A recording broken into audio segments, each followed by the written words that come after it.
1994, both authors, Steve and Stephanie Perry, wrote the novel Aliens vs. Predator, Prey.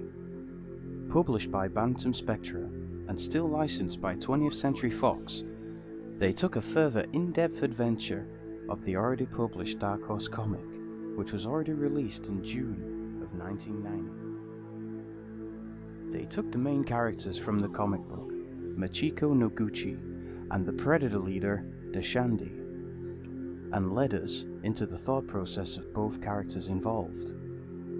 We are introduced to Machiko, who has taken up the position as a supervisor in Prosperity Wells in the desert planet Ryushi, inhabited by corporate workers and families.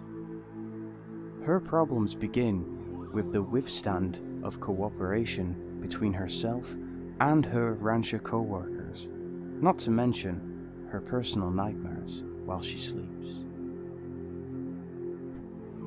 Things only become more difficult for this character as the carcass of an unidentified creature is found, and whilst other creatures' bodies turn up, a local rancher family is then brutally murdered.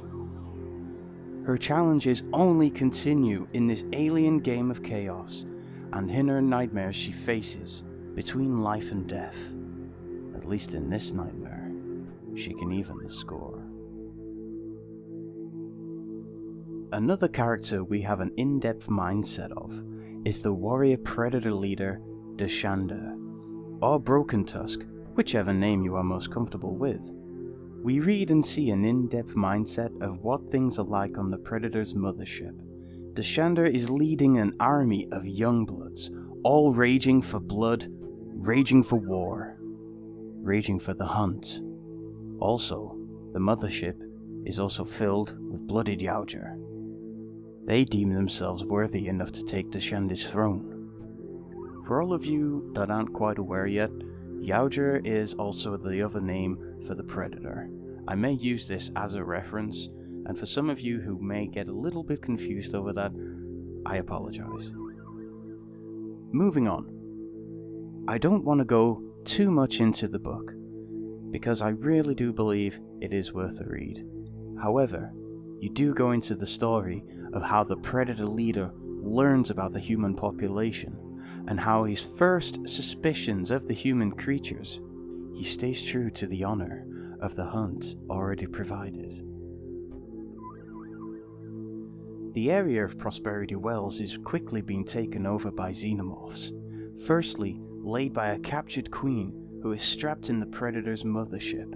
This has been given the idea or theory that the Predators have altered and prepped the xeno eggs themselves to make them grow quicker and stronger in a shorter amount of time. There are certain differences from the novel and comic book version. However, in no way is the story actually affected in any way.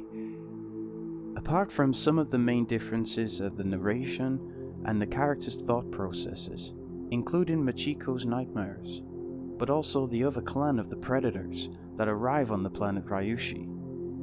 It's very interesting on how Machiko first interacts with the other clan leader. The novel is an excellent read and has been followed up by two other in-depth novels, War and Hunter's Planet. In the comic book world, there are other stories that have stemmed out from the original Alien vs. Predator comic. We have Blood Time, which is a story on its own. However, it does involve the character Topknot, the other Predator clan leader, to arrive on the planet Ryushi. He is the one that later interacts with Machiko. And whether you prefer the novel's version or the comic book version, it's still really interesting. Duel.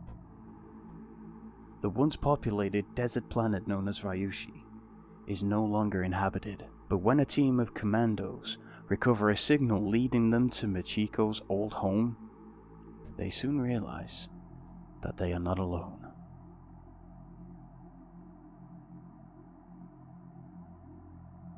The Web. The Web is actually one of my personal favorites. Long story short, one of the characters is a lone surviving boy whose family is brutally murdered on the planet Ryushi. It is very much further into the future, but we can see just how twisted he has become with his weird obsession for revenge. So we've taken a look at the origins of the comic book, and we've also had a look at the novel, including the spin-off stories. Continue your support and join us next time as I explore the next in the AVP universe and franchise. That's right, whoever wins, we lose. Or do we? Find out in the next video.